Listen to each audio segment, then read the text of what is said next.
Saat masyarakat menanti siapa yang ditunjuk oleh Jokowi menjadi Menteri Energi dan Sumber Daya Mineral, banyak yang terkejut keluarnya nama Sudirman Said di sini. Saya masih bersama Menteri SDM Sudirman Said. Pak Dirman, banyak yang bahkan kalau kita cari pun informasinya sekarang banyak yang mengekspresikan keraguan. Tidak hanya dari mereka yang bergelut dalam bidang energi dan sumber daya mineral, para pengamat, bahkan beberapa politisi yang bahkan dari partai yang sama dengan Presiden Anda begitu. Bagaimana Anda menjawab keraguan-keraguan terhadap Anda yang dianggap kurang masih pengalamannya di dalam bidang ini, Pak? Ini pekerjaan ke-7 saya, dan ada banyak di antara pekerjaan yang saya kerjakan itu hal-hal yang baru sama sekali gitu. Dan selalu saja orang meragukan. Jadi kalau di underestimate itu saya sudah biasa gitu. Tetapi saya menikmati suasana itu karena artinya ekspektasi mereka itu tidak tinggi-tinggi amat gitu. Jadi ruangan tidak sudah kita kerjakan saja gitu. Dan kita buktikan dengan karya. Saya mengatakan ya kalau main bola itu kan 2 kali 45 menit gitu ya. Jadi kalau awal-awal menit pertama kedua orang masih mencibir-cibir ya nggak apa-apa lah. Ini juga gitu, ini pekerjaannya 5 tahun. Jadi it's okay, dan terima kasih, itu adalah menjadi satu cambuk bagi saya, menjadi satu vitamin gitu supaya saya lebih kuat secara mental. Saya rileks saja menghadapi segala macam sikap, dan bukan hanya ekspresi meragukan tapi juga tekanan gitu. Bahkan tekanannya sudah muncul sebelum diumumkan. Jadi saya kadang-kadang ketawa tuh, yang menganalisis itu kayaknya lebih tahu dari saya sendiri gitu. Banyak hal-hal yang saya nggak tahu, oh ternyata ada begini gitu. Jadi tapi sesuatu yang wajar karena sekali lagi ini pekerjaan yang sangat kompleks gitu. Dan para pihak yang berminat, tanda kutip, itu luar biasa banyak, bukan minat jabatan tapi minat pada sektor ini. Dan cara mereka berminatnya itu bermacam-macam juga. Ada yang dengan cara-cara baik gitu, ada yang dengan cara-cara tidak baik. Nah, saya kira kalau dipetakan, yang reaksinya paling keras adalah para pihak yang punya minat, yang kepengen meneruskan cara-cara tidak baik gitu. Jadi ketika datang seseorang yang dipersepsikan akan melakukan satu clean up gitu, akan melakukan pembersihan, mereka bereaksi secara menurut saya berlebihan gitu. Dalam 2 minggu ini Bapak sudah mendapatkan paling tidak entah itu meminta bertemu atau katakan dengan cara-cara lain lah mencoba menghubungi dan melakukan itu, mempertahankan cara-cara yang tadi Anda katakan tidak baik. Banyak. Langsung ada Pak dalam 2 minggu ini langsung warning, jangan ini, jangan itu. Kemudian saya ngambil keputusan kemarin melakukan penggantian di telepon, mengantisipasi, jangan buru-buru segala macam, sampai pada hal-hal sifatnya pragmatis. Jadi, dan itu sudah saya antisipasi pasti akan begitu. Tetapi sikap saya kan begini, ini seperti sedang bertempur di mana tembakan itu datang dari segala penjuru gitu. Ada yang mengatakan slow down dulu mas, jangan banyak mengambil tindakan. Nah kalau bertempur tembakannya dari segala penjuru terus diem gitu, sudah pasti mati, sudah pasti lewat. Tapi kalau kita bergerak terus gitu, ada kemungkinan untuk survive. Dan saya kira harus survive gitu, karena pemberesan sektor ini diperlukan atau ditunggu oleh masyarakat gitu. Itu seperti kata-kata slow down seperti itu Anda tangkap dengan nada menasihati atau mengancam kalau begitu Pak? Multitafsir, dua-duanya. Ada juga dengan nada mengancam yang lebih keras dari itu. Eksplisit sekali mengatakan, sampai ada yang membisiki itu manusia kan gitu, Sudirman kan manusia gitu. Tetapi mengingatkan begitu ya, gitu, dan mulai ada signal-signal yang lucu-lucu gitu ya, tapi kita anggap sebagai kelucuan aja. Tapi seharusnya memang ini pun sudah tadi Bapak bilang Bapak antisipasi, karena kita tahu bahwa berbicara mengenai kementerian ini, SDM ini salah satu kementerian yang banyak sekali interest yang mengelilingi begitu Pak, dari berbagai pihak. Dan seperti Anda katakan dalam 2 minggu saja langsung terasa. Bagaimana menangkal interest-interest ini? Mungkin kalau masukan itu baik, oke, tapi kalau masukan untuk mengamankan kepentingan pribadi maupun kelompok, ini kan yang Saya punya filosofi, sikap orang kepada kita itu adalah refleksi dari sikap kita pada orang gitu. Misalnya soal godaan, kan orang mengatakan kalau kita menunjukkan sikap bahwa kita ini pantas digoda gitu, pantas ditekan, mereka akan goda dan akan tekan gitu. Tapi saya kirim signal bahwa saya hanya mau kerja, tidak punya kepentingan apapun gitu. Dan kalau tadi Anda mengatakan betapa banyak orang-orang berkepentingan, justru itu yang harus diselesaikan. Karena apa? Sektor ini disandera oleh kepentingan gitu. Listrik lambat, kilang tidak segera dibangun, impor bertahun-tahun begitu besar. Itu karena kepentingan segelintir orang yang menurut saya menikmati advantage gitu, mendapatkan uang mudah gitu, kemudian di atas penderitaan rakyat gitu. Nah, diberi tugas semacam ini buat saya sih satu call untuk berjuang gitu. Pak Dirman bisa mengatakan bahwa pada saat menjadi menteri hal seperti ini semakin jelas bahwa ada interest yang bermain di situ, kepentingan yang bermain, keinginan mendapatkan uang dengan cepat. Apa yang bisa dilakukan, Pak? Pembersihan, apakah hanya reformasi saja birokrasi atau bahkan ya dilaporkan begitu sampai ke KPK ataupun ke kepolisian? Saya menekankan berulang-ulang, tugas saya bukan mencari orang bersalah, itu tugas penegak hukum. Tugas saya adalah meyakinkan sektor ini diurus dengan baik sehingga memperoleh manfaat bagi kepentingan rakyat. Kalau kita kembali pada norma, bagaimana Undang-Undang Dasar Pasal 33 itu dijalankan gitu. Sekarang persoalannya kan sistemik, sudah masuk kepada sistem gitu. Karena itu pembetulannya tidak bisa tidak sistemik, harus pakai sistem gitu. Benahi sistem ada 3. Nomor 1 leadership orangnya gitu, nomor 2 struktur cara kerjanya, nomor 3 budaya culture gitu. Yang paling cepat men-tackle ya leadership. Jadi di awal-awal saya ingin meyakinkan seluruh titik dari sektor ini, para dirjen, kepala SKK Migas, para direksi tentu urusannya dengan Menteri BUMN, tapi yakinkan bahwa seluruh sektor itu dipimpin orang-orang yang lurus gitu. Orang-orang yang betul-betul berpikir bagi kepentingan negara dan bangsa dan memiliki kompetensi. Itu akan saya kerjakan di awal-awal.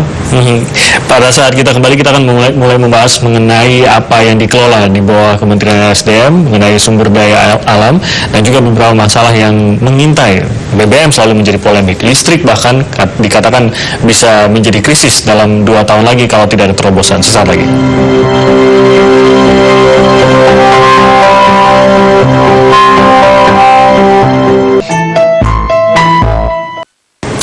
Halo, selamat malam saudara, kita berjumpa lagi dalam program Wajah Kabinet Kerja Jokowi JK. Anda kembali bersama saya Timothy Marbun.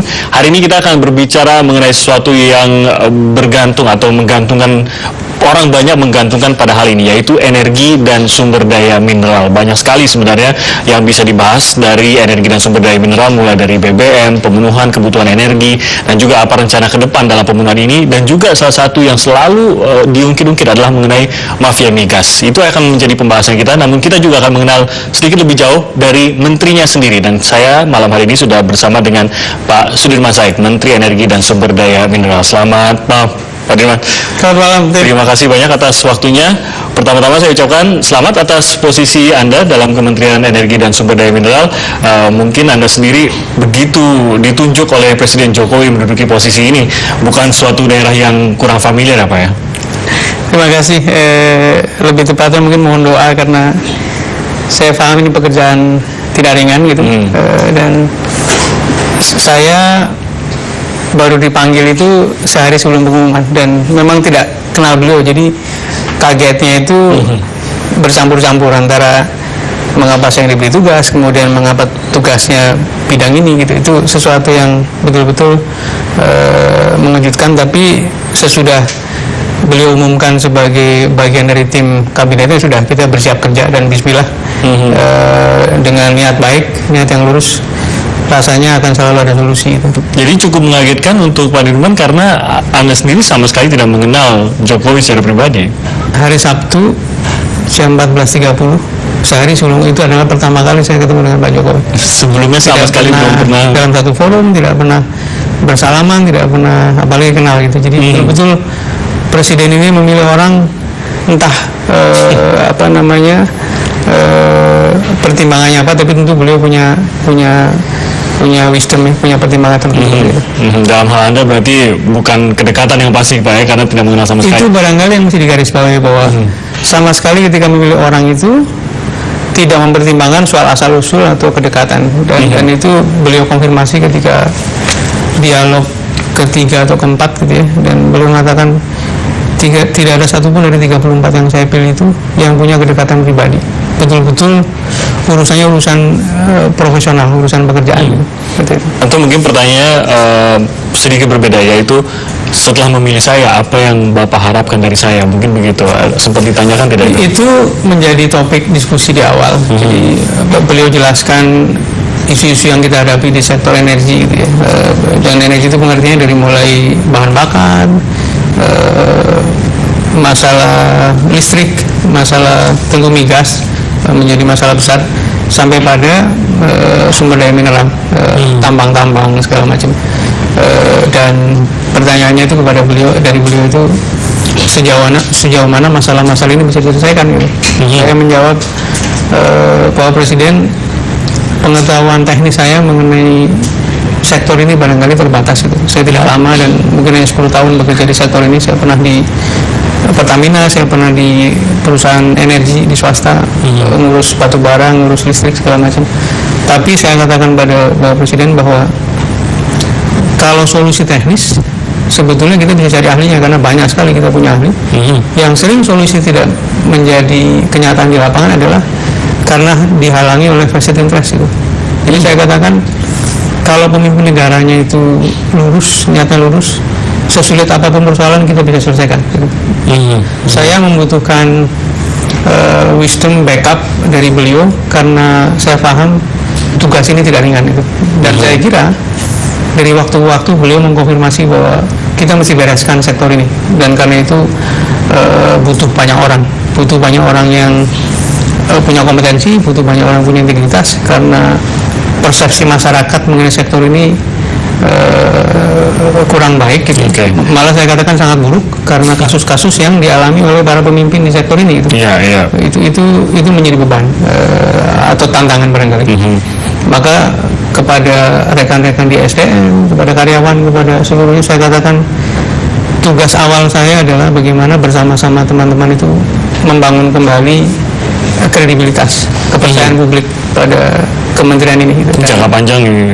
Saya kira harus segera, nggak bisa nunggu, dan itu yang sedang saya lakukan sekarang gitu.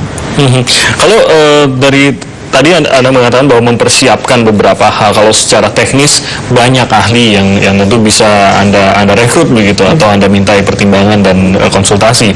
Tapi di sini ada sesuatu yang harus dibekali, yaitu mungkin mentalnya. Posisi yang Anda duduki ini tentu tidak secara langsung, tapi bagaimanapun juga ada unsur politis di situ, yang ada interest politis di situ. Apakah Anda mempersiapkan diri untuk hal ini?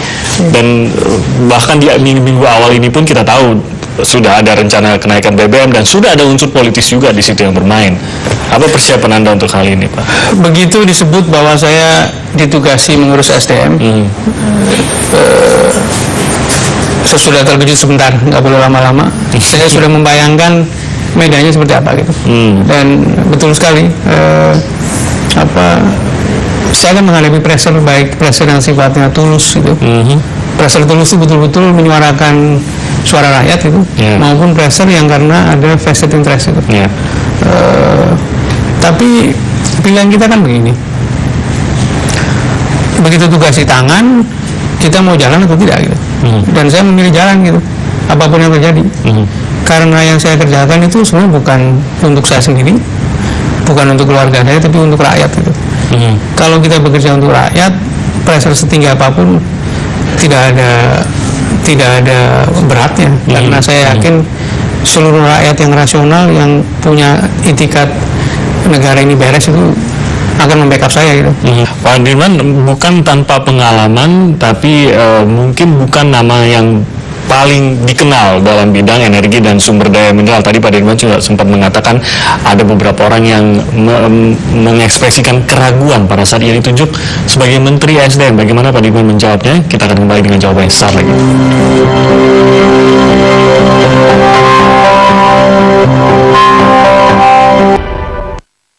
Kita masih berbicara dengan Pak Sudirman Said, Menteri Energi dan Sumber Daya Mineral.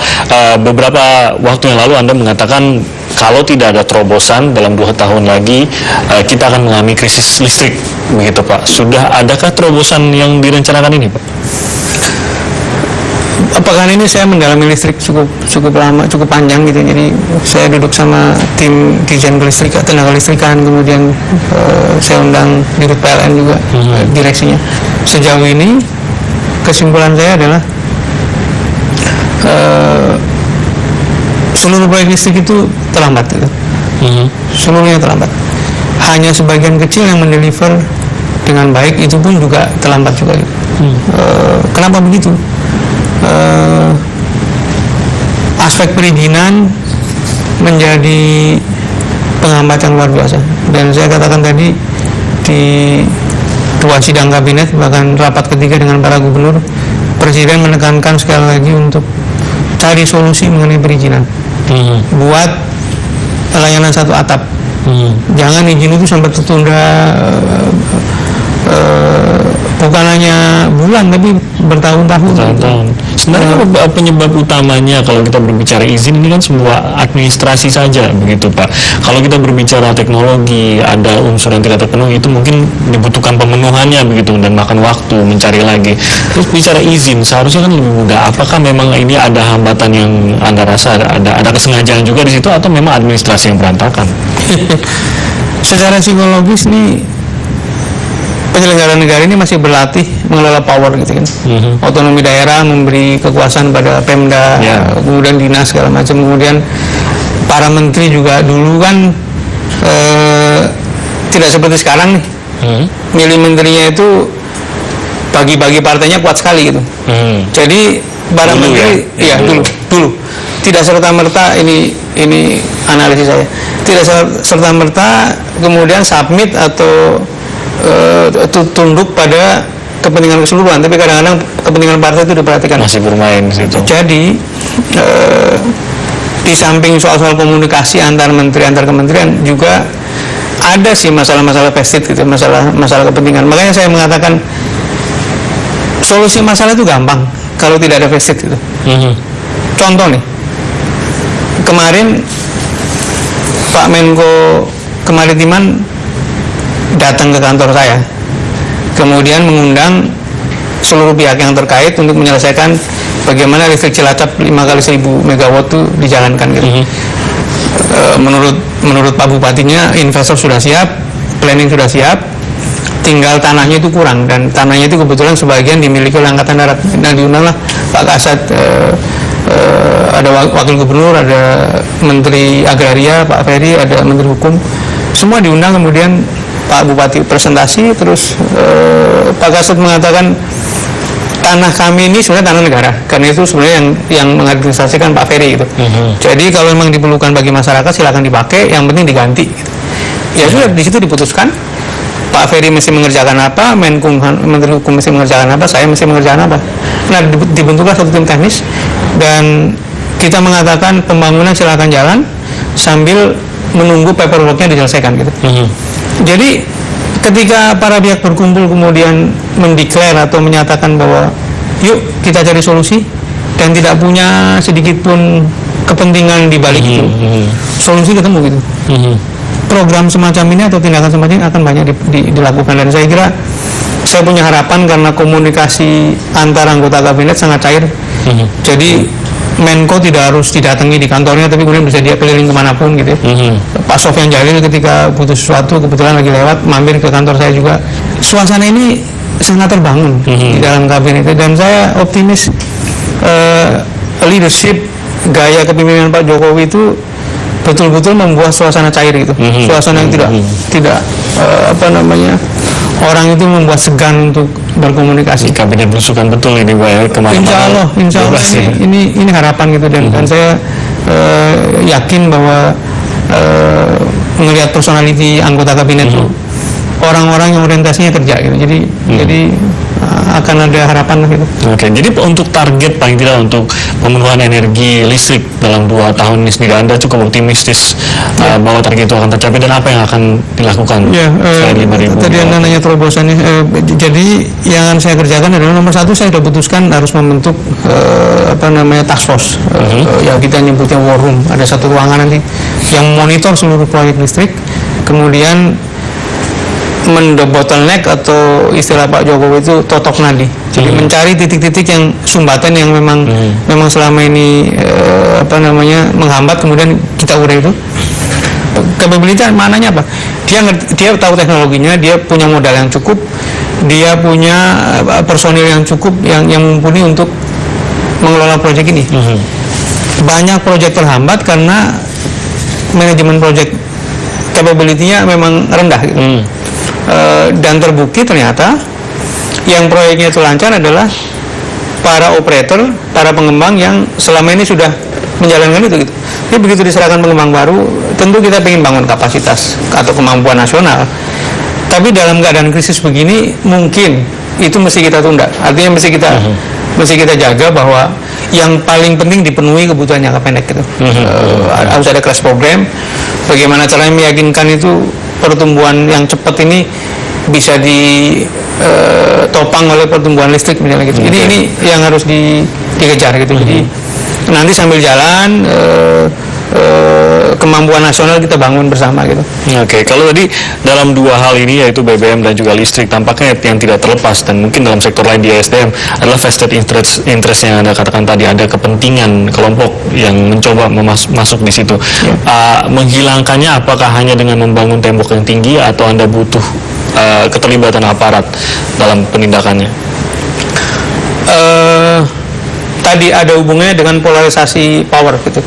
Jadi kalau dulu itu ketika kekuasaan sentralistik, pemain industri ini terbatas gitu. Nah ketika melebar, demokrasi kemudian menjadi begitu banyak, pemain listrik banyak, pemain migas banyak, pemain hulu banyak, tapi sayangnya lebih banyak pemain yang mediocre gitu. Yang kemampuan modalnya pas-pasan, dikasih kesempatan nggak kerja gitu. Itu yang membuat keterlambatan di mana-mana, atau teknologinya tidak proven gitu. First timer. Pilihan kita kan gini, pilihan kita belajar bareng-bareng, tetapi korbannya adalah ini krisis di sana sini, atau kita cepatkan dulu tapi belajar lebih sistematis gitu. Jadi, nah ini tugasnya pemerintah untuk mematchkan gitu. Bagaimana partnership itu dibangun gitu ya. Kembali, rasanya kalau kita tidak punya interest maka akan ketemu formula yang terbaik gitu. Biasanya kemacetan itu karena kita saling menyandera dengan menaruh kemauannya masing-masing gitu. Ke depan kita harus bicara dengan si pemegang mandat yang sudah berjalan itu, dan bagaimana ini menyelesaikannya gitu. Dan saya kira sekarang kesadaran bahwa kalau kita tidak bebenah akan ada krisis itu sudah cukup merata. Nah sejauh mana para pihak ini kemudian memiliki, saya sebut aja kenegarawanan, ini mau saling menyandera begini terus, atau kita mau cari solusi dengan mengorbankan kepentingan yang jangka pendek, kemudian nanti jangka panjangnya lebih bisa kita tunaikan. Kepentingan di sini tidak hanya masyarakat yang menaruh kepentingan dalam pemenuhan kebutuhan energi mereka, tapi seperti tadi vested interest tadi, ada yang satu hal yang selalu dipertanyakan dan ingin diberantas. Paling tidak masyarakat mengatakan ingin memberantas, yaitu mengenai mafia migas. Apa yang bisa dilakukan dari sisi Menteri ESDM? Sesaat lagi.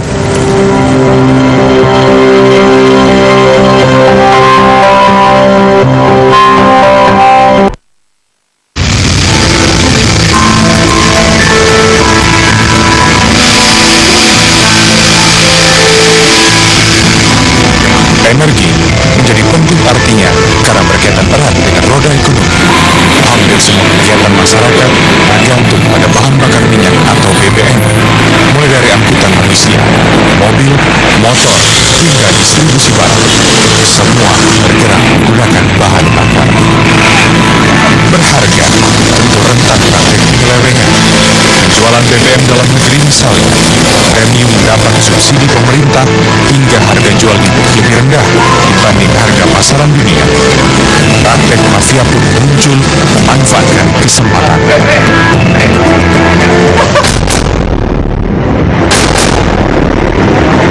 Awal September, kasus rekening gedut PNS Batam terkuak dari temuan PPATK. Transaksi sebesar 1,3 triliun rupiah ditemukan di rekening NK dalam kurun waktu 5 tahun. Praktek permafiaan dilakukan dengan menimbun bahan bakar dari SPBU untuk kemudian dijual ke pasar gelap. Uang hasil penjualan kemudian ditukar ke dalam bentuk dolar Singapura. Setelah melalui penyelidikan, ternyata NK tak bergerak sendirian. Oknum aparat dan pegawai Pertamina pun terbukti ikut terlibat. Selain rentan praktek mafia penyelundupan, korupsi juga mengiringi lembaga tertinggi negeri yang menangani masalah energi. April 2014, mantan Kepala Satuan Kerja Khusus Pelaksana Kegiatan Usaha Hulu Minyak dan Gas atau SKK Migas, Rudi Rubiandini, divonis 7 tahun penjara dan denda 200 juta rupiah karena terbukti menerima suap terkait pelaksanaan proyek pelindungan SKK Migas. Berbagai kasus penyelewengan rentan mengiringi ranah energi menjadi tantangan bagi Kementerian SDM sebagai lembaga tertinggi. Mampukah Sudirman Said mengatasi praktek mafia dan memberantas korupsi di lembaga ini?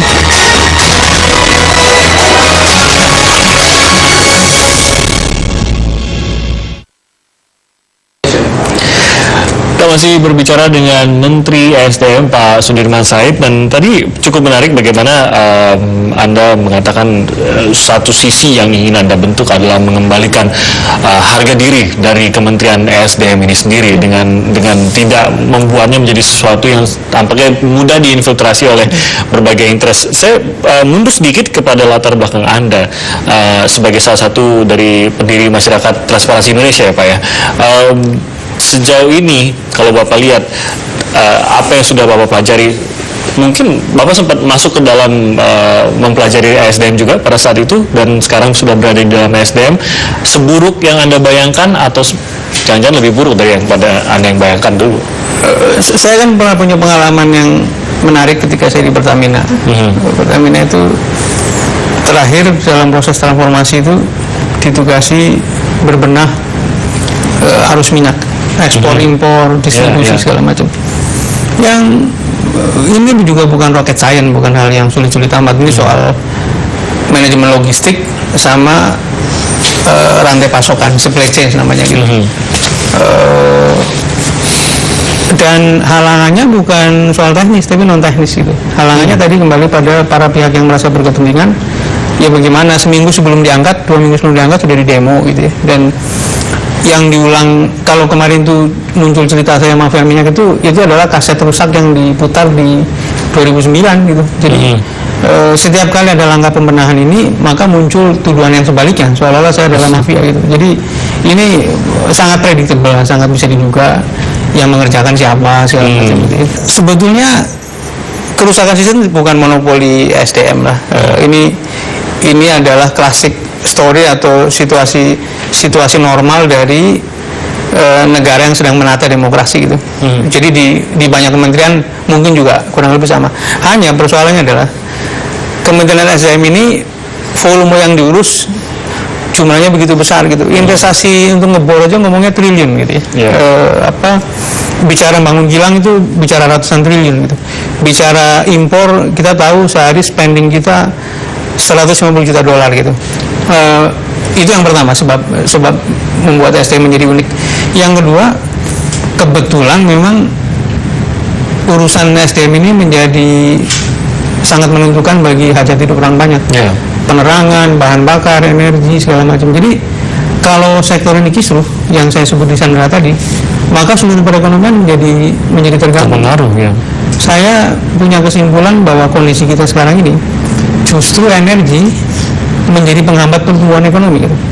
Karena kelambatan harusnya energi itu menjadi penghela, energi itu menjadi di depan, sehingga ketika direction mengenai ekonomi tumbuh kemana itu yang menopang sudah siap. Sekarang misalnya mau bangun kawasan industri, orang bertanya listriknya dari mana, bahan bakarnya dari mana, infrastruktur tidak ada. Justru hambatannya dari situ, tidak adanya energi yang bisa memadai itu gitu ya. Kenapa begitu? Karena tadi para pengelola di sektor energi, para pejabat negara itu sudah lama tidak terlalu peduli apa yang harus diprioritaskan. Kalau dari Menteri Keuangan pada saat ini mengatakan bahwa salah satu alasannya adalah migas ini belum pernah digarap dengan serius oleh SDM. Mungkin bukan langsung kepada Anda ya, itu kepada yang sebelumnya. Tapi paling tidak sebelum Anda tidak tergarap dengan serius mengenai migas. Anda setuju dengan hal ini? Saya cenderung mengatakan iya. Tetapi itu bukan karena para personil di migas itu tidak mau gitu, tapi elitnya itu tidak pernah serius memikirkan, karena kan sebetulnya kan 5.000 pegawai itu kan tergantung pemimpinnya mau apa gitu. Kalau pemimpinnya memang asik melayani diri sendiri itu, ya bagaimana kita mau melayani masyarakat gitu. Jadi ini saya sebut sistemik dan juga urusannya dengan culture, karena itu memang harus ada istilah organisasi yang macet itu mengalami kelembaman gitu ya, dan inersia, dan kelembaman bisa dipecahkan dengan hantaman keras, baru kemudian pecah gitu. Nah pecah kita tata lagi. SDM sudah mengalami itu dengan ditangkapnya kepala SKK Migas gitu, dan juga pendahulu saya yang berurusan dengan penegak hukum. Ini momentum baik gitu, dan saya kira saya dimudahkan dengan itu. Karena itu ketika saya kasih signal-signal mari kita bebenah, responnya dari bawah luar biasa. Itu yang saya harus appreciate. Jadi saya punya keyakinan sebagian besar orang itu kepengen baik gitu. Hanya sebagian kecil yang maunya itu tidak baik. Nah, kita harus bangun sentimen itu, dan saya mendapatkan momentum ini sangat positif gitu. Kembali ke hal-hal yang menjadi perhatian dari ESDM. Pertama adalah BBM terlebih dahulu. Yang kita ketahui bahwa dengan adanya rencana kenaikan atau pengalihan subsidi ini, konsumsi BBM kita akan aman gitu Pak ya. Tapi kalau setiap tahun polemik lagi, ini kan juga seperti Anda bilang tadi, energi kok malah jadi penghambat dari kemajuan itu sendiri. Anda melihat hal ini bisa dihentikan, tidak setiap tahun terjadi, tidak setiap kali ada rencana kenaikan bergejolak lagi, kantor Anda didatangi lagi oleh sekian ratus orang lagi di demo. Ya memang ini kan cerita masa lalu yang kita memanjakan diri kita dengan subsidi gitu. Nah, satu ketika entah tahun berapa itu subsidi harus pelan-pelan habis gitu. Subsidinya diberikan kepada kegiatan yang lebih produktif, bukan kepada BBM gitu. Subsidinya mesti diberikan kepada rakyat dalam bentuk irigasi yang baik, sarana kesehatan yang baik, murah, pendidikan yang baik, infrastruktur, pelabuhan, jembatan, nelayan dan sebagainya. Karena subsidi ini bukan semata-mata masalah fiskal, bukan karena beban saja, tapi juga disparitas harga selalu saja memancing black market. Ada perbedaan harga, kemudian orang-orang yang punya etikat jelek itu membeli barang bersubsidi kemudian dijual kepada barang market yang kompetitif. Ini secara penegakan hukum juga repot, di samping juga merusak mental para pedagang gitu, para pebisnis. Selalu mereka mengintip celah untuk mencari kesempatan-kesempatan yang tidak sehat itu. Dan jangan lupa, para pengimpor minyak itu akan selalu berusaha supaya pemerintah menjaga subsidi itu gitu. Karena dengan itu kita disibukkan dengan hal-hal yang sifatnya jangka pendek tadi, kemudian lupa menyiapkan diri untuk yang jangka panjang. Misalnya infrastruktur migas, orang bilang kenapa sih Kilang nggak dibangun-bangun gitu? Itu sesuatu yang sebenarnya common sense gitu. Uangnya ada, kenapa saya sebut uangnya ada? Lah buktinya kita ratusan triliun kita keluar tiap tahun gitu. Tetapi kenapa nggak dibangun? Saya punya dugaan kuat bahwa ada proses mempengaruhi yang luar biasa gitu. Ada proses mempengaruhi kepada pengambil keputusan dari bawah sampai ke atas gitu, untuk tidak memutuskan kilang dibangun. Ini oleh? Dan periode ini mesti ditembus gitu. Kalau analisa oleh siapa Pak yang bermain? Oleh orang yang punya duit dan oleh orang yang punya etikat kurang baik gitu. Entah siapa itu. Kawan-kawan kita di parlemen, kawan-kawan kita di kementerian segala macam itu sering sekali tidak terlalu mendukung hal-hal semacam ini, dan ini mesti ditembus. Harus di periode ini kita mesti bangun kilang. Apakah benar Indonesia ini diambang sebuah krisis energi kalau memang tidak ada terobosan yang dilakukan sesaat lagi?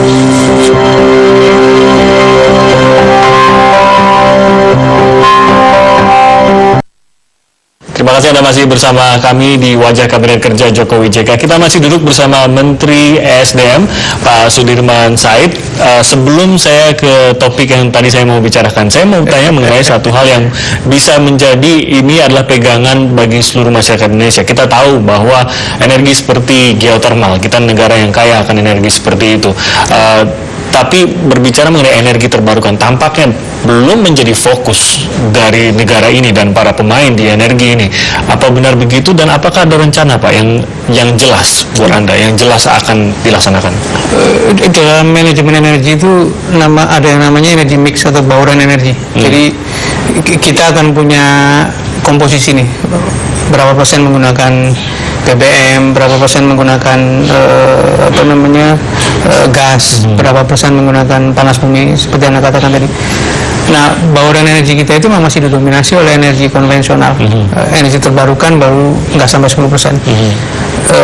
Komite Dewan Energi Nasional telah menerbitkan satu kebijakan energi nasional yang punya satu metrik bagaimana makin hari, makin ke depan itu porsi dari energi terbarukan makin besar. Misalnya kita punya rencana pada tahun 2023 atau 2025 itu minimal kita sudah di atas 20%. Andalan kita apa? Andalan kita di BBM tentu kita ingin mendorong biofuel, minyak nabati. Jadi kelapa sawit daripada diekspor besar-besaran kita gunakan sebagai sumber BBM gitu. Kemudian andalan yang lain adalah tadi geothermal, hidro, air, kemudian matahari kita juga cukup kaya nih. Persoalannya adalah, atau tantangannya adalah, memang secara jangka pendek yang namanya energi terbarukan itu selalu dianggap mahal, apalagi kalau dibandingkan dengan BBM bersubsidi. Jadi mesti paralel nih, subsidinya pelan-pelan diselesaikan sambil menunggu pertumbuhan ekonomi dan kemampuan rakyat gitu, sambil kita dorong, kita bantu masyarakat yang paling bawah supaya mendapatkan benefit yang lain gitu. Kemudian energi terbarukannya didorong supaya investor itu mau main di sini gitu. Nah, tugas pemerintah tentu memberikan satu atau menciptakan satu environment atau lingkungan yang memberi rangsangan pada mereka gitu. Tapi hal seperti ini baru mau sebagian sudah kita jalankan, dan saya bersama-sama dengan tim di SDM akan mendorong supaya makin agresif, karena sesuatu yang tidak punya pilihan kan. Fosil itu lama-lama habis, dan andalan utamanya ya bagaimana kita mengandalkan sesuatu yang bisa diperbarui, makanya sebut energi terbarukan itu. Jadi sesuatu keniscayaan, dan saya ingin mengajak seluruh warga, seluruh stakeholders itu serius memikirkan ini. Karena daripada nanti kita sudah kepepet, fosilnya habis, ininya belum siap, lebih baik kita, mumpung kita masih punya kekuatan gitu. Kalau energi baru dan terbarukan mungkin tadi Bapak menggambarkan cukup panjang sebenarnya targetnya. 2020-an itu kita menargetkan 20% penggunaan. Tapi yang saat ini sudah mengancam penggunaan energi kita ataupun masyarakat dalam penggunaan energi mereka, yaitu adanya mafia migas. Kalau untuk Anda sendiri, seril apa keberadaan mafia migas ini dan apa yang Anda lakukan? Mungkin bukan tugas Anda untuk memberantas, tapi paling tidak tugas Anda untuk menghilangkan campur tangan mereka di dalam migas di Indonesia ini. Terjemahan dari mafia sebetulnya adalah para pemburu rente gitu. Orang yang dengan secara tidak bertanggung jawab mengambil benefit dari kegelapan gitu, dari kekisruan. Pendekatan bisnis secara gelap itu subur manakala terjadi yang namanya asymmetric information. Jadi tidak banyak orang tahu gitu. Nah karena itu orang-orang seperti ini berusaha mengatakan yang tahu hanya saya, yang bisa mengimpor minyak hanya saya gitu, yang bisa dilangsung hanya saya. Itu yang harus diyakinkan kepada. Tidak begitu. Begitu Pertamina-nya itu clear visinya gitu, diisi orang-orang yang benar, mereka akan cari sumber-sumber alternatif itu. Dan datang kepada saya selama 2 minggu ini para pihak yang bertahun-tahun mencoba melakukan dealing langsung gitu. Misalnya kemarin kan itu dirintis oleh Bapak Presiden sih, Sonangol yang dari Angola itu. Produksi mereka hampir 2 juta barel sehari, konsumsinya nggak sampai separuh gitu, selebihnya di ekspor gitu. Kemudian kemarin datang Dubes Iran menjelaskan bahwa dari seluruh produksi mereka hanya dikonsumsi nggak sampai 20%, selebihnya diekspor. Dan mereka sudah bertahun-tahun menawarkan silakan beli crude saya, ayo bangun kilang bareng-bareng gitu, tapi tidak pernah ada respon gitu. Rusia barangkali bisa kita ajak ngomong juga gitu. Sahabat kita di banyak negara itu para pihak yang sangat ingin bekerja sama dengan kita. Banyak sekali orang seperti itu, tinggal the top leadership-nya itu mau bagaimana gitu. Itu juga dialog saya dengan Pak Presiden bahwa kalau pemimpin negaranya punya niat lurus, insya Allah masalah-masalah ini bisa kita selesaikan. Jadi bisakah kalau saya mungkin mewakili masyarakat juga menaruh harap SDM akan lebih transparan lagi? Mudah-mudahan, insya Allah. Ya. Saya sangat yakin bahwa dukungan terhadap langkah ini itu masif gitu. Jadi menurut saya orang-orang yang punya niat jelek mendingan berhenti deh, jangan meneruskan pikiran itu gitu. You are running against peradaban. Orang yang punya niat jelek itu berhadapan dengan kecenderungan peradaban. Hari ini dan ke depan saya nyatakan tidak akan ada orang bisa sewenang-wenang dalam jangka panjang. Semua akan terbongkar gitu. Jadi lebih baik berhenti berpikir untuk merusak sektor ini. Dan saya nyatakan ini dengan tegas supaya Anda lebih baik yang cool down itu orang yang jahat gitu. Selesai dan kembali pada niat baik. Bangsa ini terlalu mahal untuk dikorbankan oleh kelompok-kelompok kecil yang punya niat tidak baik gitu. Pak Dirman, terima kasih banyak atas waktu Anda. Tentu kata-kata itu menjadi pegangan masyarakat juga Pak, dengan harapan yang sangat besar. Kementerian Anda hajat hidup orang banyak bergantung pada apa yang berada di bawah kementerian Anda, dan tentunya kita ingin lihat beberapa perkembangan yang berarti dalam tahun ke depan. Terima kasih banyak Pak Dirman, selamat bekerja di Kementerian SDM. Tadi pembicara kita bersama Menteri Energi dan Sumber Daya Mineral Pak Sudirman Said. Saya Timothy Marbun, terima kasih atas perhatian Anda selama 1 jam terakhir. Sampai jumpa.